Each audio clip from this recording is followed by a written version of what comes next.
Somewhere near a shallow riverbed, thousands of years ago, a woman crouched down to wash some roots she'd just dug up.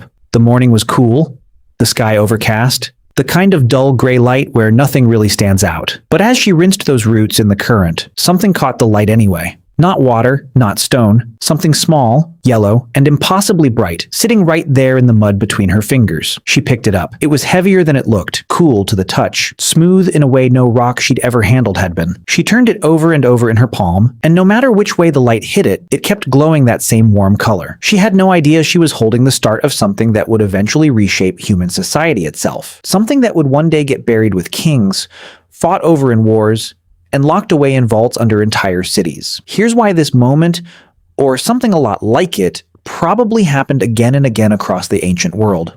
Unlike copper, tin, or iron, gold doesn't need to be smelted out of rock through fire and years of skill.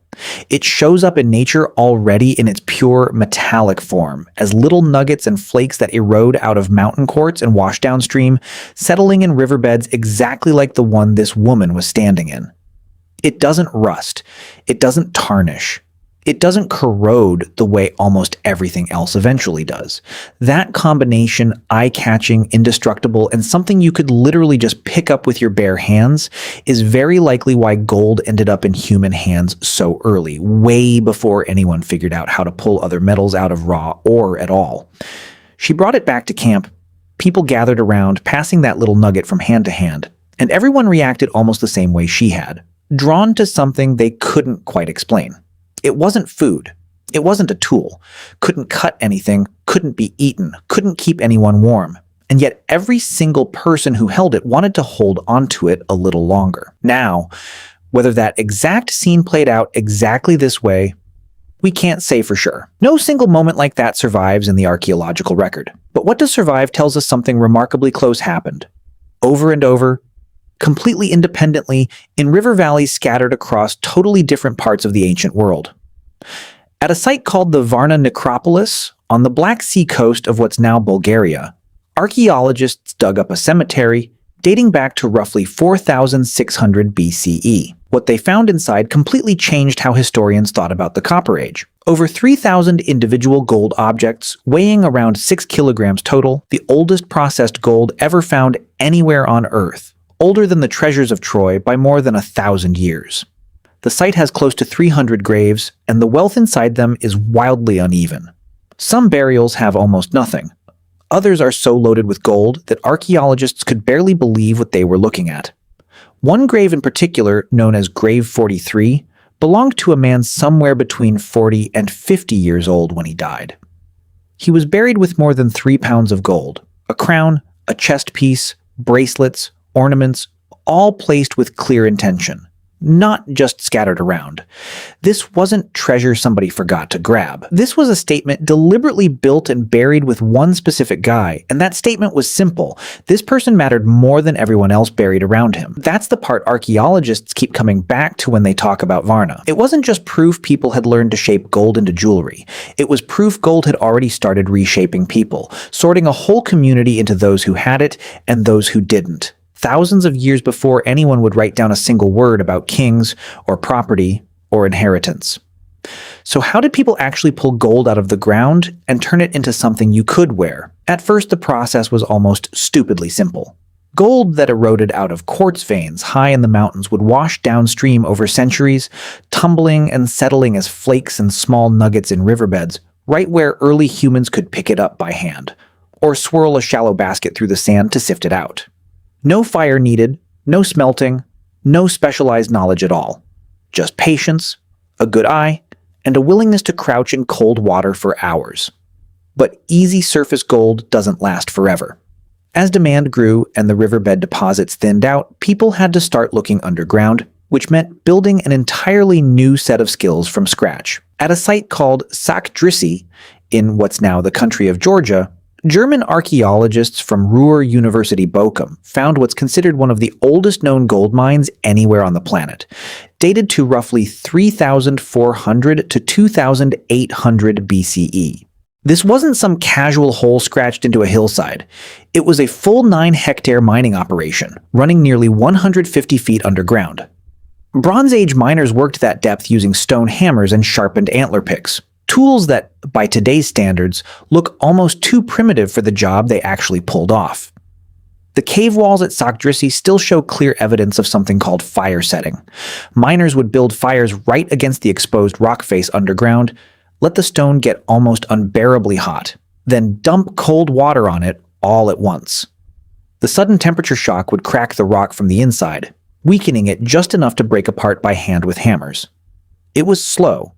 It was dangerous. All of it happening hundreds of feet underground, in total darkness, using nothing but fire, water, muscle, and repetition, all to get a metal that had zero practical use beyond how it made a person look and how other people saw them because of it. Egypt took the whole process even further and turned it into something a lot closer to an actual industry. Archaeologists working in Egypt's eastern desert found a 3,000-year-old gold processing complex in the Sukari Mountains. And what they uncovered was a full, structured operation, not just a handful of scattered pits. Quartz ore with traces of gold got crushed and ground down into a fine material. That material was then filtered through a whole series of sedimentation basins using water to separate the heavier gold particles from the lighter rock dust, a process that took real engineering know-how to pull off correctly. Finally, the concentrated gold material was melted down inside clay furnaces to purify it into usable metal, ready to be shaped into jewelry, ceremonial pieces, or eventually, money. This wasn't a few guys with hammers anymore. Archaeologists also found an entire residential district built right around the mining operation: houses, workshops, temples, admin buildings, even bathhouses from the later Ptolemaic period. An entire community's day-to-day life had organized itself, generation after generation, around one single purpose: pulling this metal out of the ground. And once a community had built up real gold wealth, a new, totally predictable problem showed up almost immediately. Everyone else wanted it too. Wealth piled up in one place has always drawn attention, and the archaeological record from the broader Balkan culture connected to Varna shows exactly what people started doing about that. Researchers studying this network, known as the Karanovo-Gumelnica-Kojaderman cultural complex, found that a lot of their settlements were built as multi-layered tells, artificial mounds formed by generations of the same community building on top of itself. And a good number of these settlements had something deliberate built in: fortifications. Defensive walls, dug ditches, physically wrapped around the settlement. That's not a coincidence. And archaeologists studying the region don't treat it like one. These growing fortifications get linked directly to rising concern over resource control, protecting stockpiled wealth, guarding trade routes carrying raw materials, and defending communities that had gotten rich enough, visibly enough, to become an obvious target for anyone willing to take what they hadn't earned. In other words, the very first instinct that showed up alongside concentrated wealth wasn't spending it, and it wasn't even really about showing it off more. It was defending it. Before gold could turn into currency, before it could get traded between distant cities, communities first had to figure out the much more immediate problem of just holding on to what they already had. Only after a community felt reasonably safe behind its walls and ditches did the next shift really take hold. Gold stopped being just something buried quietly with the dead to honor them, and started becoming something people actively used while they were still alive to enjoy the status it carried. It started moving through trade networks stretching way beyond one river valley, traded for stuff a community didn't have locally: copper from distant hills, exotic shells hauled in from far-off coastlines, obsidian traded down from volcanic regions hundreds of miles away, building economic connections between settlements that might never have talked to each other otherwise. Centuries later, in pre-dynastic Egypt, a city that grew up near those eastern desert gold mines got so tied to the metal running through its economy that historians believe its name literally comes from the phrase Gold City. By around 3,300 BCE, control over gold production was directly and explicitly tied to royal and divine authority. An entire social hierarchy quite literally built on top of who controlled access to the mines in the surrounding hills. That connection between gold and power never really let go. More than 2,000 years after those Egyptian gold mines were first worked, a young pharaoh named Tutankhamun would be buried in a solid gold coffin, discovered intact back in 1922, still sending out the exact same message Grave 43 had sent at Varna, thousands of years earlier, and an entire continent away. This person mattered. Look at what's around him. So here's where all this actually lands. Gold didn't create human greed, or human hierarchy, or human warfare. Those things already existed, buried somewhere in human nature long before anyone found that first nugget in a riverbed.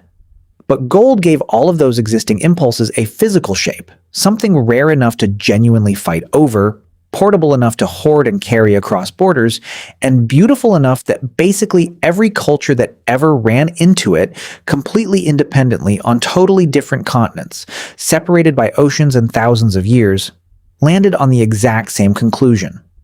This mattered more than almost anything else you could hold in your hands. And that instinct never really left us either. Walk into any bank vault today, any central reserve, and you'll still find gold sitting there. Not because you can eat it or use it as a tool or wear it to stay warm, but because on some level, humans still trust it the same way that first small group crowded around a nugget in a muddy riverbed once did, thousands of years before anyone ever wrote the word money down for the first time. That woman standing in a shallow riverbed thousands of years ago had no idea what she'd just started. She just saw something shining in the mud and reached down to pick it up. Everything else that followed, the mines dug hundreds of feet underground, the walls built to defend what got pulled out of them, the kingdoms whose entire authority rested on controlling where that gold came from.